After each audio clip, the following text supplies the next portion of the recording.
So from going from TNA into NXT, your entire run at NXT to being on the main roster to doing commentary, being released, being brought back, the ups, the downs. What was like the soul searching that was happening during those moments of just trying to figure out what is next, what you wanted to still kind of give back to the wrestling world at that point? Because I know you and I had many conversations kind of in between some of those spots, but yeah, just sort of, I guess, like that uncertainty that comes with this life. And the injuries on top of that. You got some wacky injuries. Oh, for too. sure. And the concussion by far was probably the worst thing. But yeah, in general, I think this what happened with TNA during that time to the transition to NXT was obviously very unique and very unusual. And I don't think what people understand back then was that, there was pretty much like an edict, an unofficial edict in place that, like, for the most part, most TNA guys, we don't want anything to do with them. We're not going to deal with it. AJ included, myself included. Yeah. And, for Hunter to take that type of chance and kind of go against internal dogma by the people that were there at the time, what was a big thing, and he offered me a great initial deal. Yeah. And after that went well, he offered me a better one. I think he offered me like 2 more that were even better than that as we kept going. And then we were finally in business, like properly full time. And for me, that was kind of just validation as far as like, all the work that I'd done was for naught. And, yeah, the time spent and all that was all for good. And then, being released from WWE the first time, it was very bizarre. It was very bizarre from the outside, because I was already gone at that point. I was like, what the fuck? It just made no sense. I deigned to say that initially there, as I understand it, unconfirmed, there is issues between the 2 upper echelons of management, and Sure. they were playing out their war with the careers and the contracts of the people underneath them. They were a chess piece. So, after the initial one, I didn't have much of a chance to grieve because essentially I was hired back within hours. Yeah. So, because I think I was like, wait, can you do my podcast now? And you're like, nope. Yeah. No, I can't. Yeah, I think I had to tell you good no, because I'm going to be back there pretty soon. Yeah. And then the second time, I just kind of chuckled because I realized it was very much the same situation. Yeah. And but at the same time, I wasn't bitter or mad. The truth of it is, really to and this is to give, I guess WWE some credit, was that I was expensive. I was expensive to keep around. And as you should be. And if cutting my contract, if they say that saved the company money, trust me, I believe it did. So I wasn't like hot about that. It was like, yeah. It was just more than just the silliness of the situation and what they were doing, and the reasoning why they were doing it. But which I can't, you can never officially confirm, but I've heard it from enough people. Cannot confirm nor deny. But I've heard from enough people that have a pretty good idea.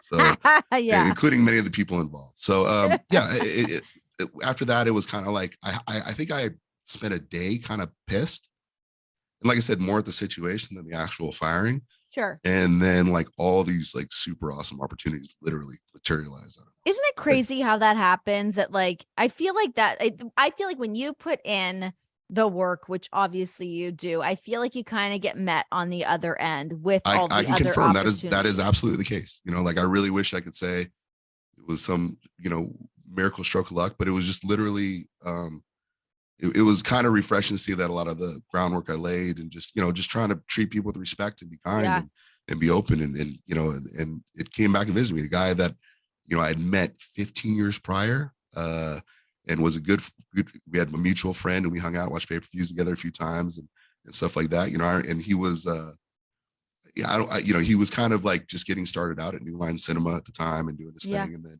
he gives me a call and he's, major producer at Sony Pictures, and he's just like, "Hey man, I got an opportunity for you. It's pretty crazy." He goes, "Obviously, are you available?" I said, "Yeah, sure, I'm available. It's just been made available." And he goes, "You heard of Twisted Metal?" I said, "Yeah, the video game PlayStation is great." He's like, "Sweet Tooth," and I was like, "Oh, I'm in. Let's do it." So, done. Yeah, and so he had me read for the part, and they loved it, and the rest is history. How was that experience of doing that for you? You had to go into the studio and do it? We did actually a lot of location shooting. So Okay. we filmed up in New Orleans, and yeah, a lot of crazy hot, sweltering days out in the Oh my sun, various God. locales, and driving crazy Mad Maxy rigged up with no AC cars, and chasing each other in Oh, the desert.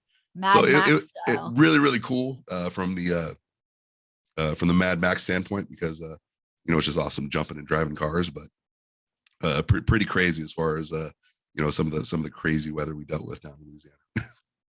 So did that kick in a little bit of a different, like, ooh, I'm doing something else? Did that give you any kind of a different, I don't want to say like nervous energy, but that like excited energy to be doing something different on a scale like that? Yes, and it was kind of like refining that. Yeah.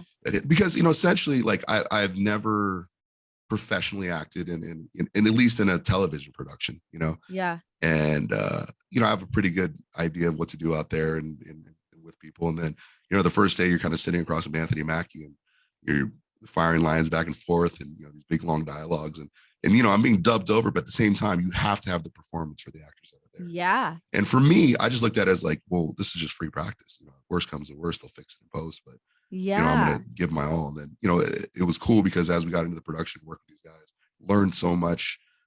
You're nervous every day because obviously you don't want to let anybody down. You want to make sure Yeah. that you know all your Everything's lines, expensive. everything. Time Yeah, is time is expensive. expensive. And so that was my thing. I went in there, and it was a no lose situation for me, Mm-hmm. and a well paid no lose situation. So I kind of took it for everything it was and just had a lot of fun with it.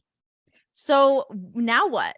What else? Like, what else can you look to? Like, did that, I guess, like whet your appetite for wanting to get into doing more stuff like that? And a little I, bit of a nice breather to not take some bumps for a while, right? it Give the always is. body a little break. It always is. Yeah, it does. It definitely enticed me. I mean, some other stuff I'm working on right now too, which is Oh, pretty cool. oh, I can't because boo. and stuff. But Fine. aside from that, like just that between that and the voice acting for video games and stuff, it's just giving me a chance to be a different character Yeah. after playing essentially the same one for over 20 years. So for me, Yeah. that's just really exciting. It's cool just to kind of expand a little bit and do some other things, take some characters the other way. So that's the biggest benefit for me. Well, I'm pumped for you to get to see these opportunities and see different things kind of come your way. Because yeah, hell yeah. It's like you plant those seeds and you wait for them to start to sprout to see what's going to take off, what's going to make sense.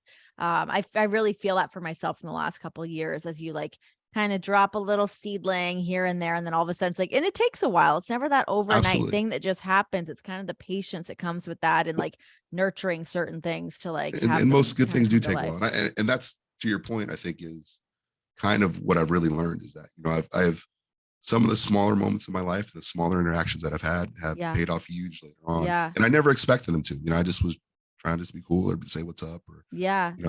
homie was righteous. All right, cool.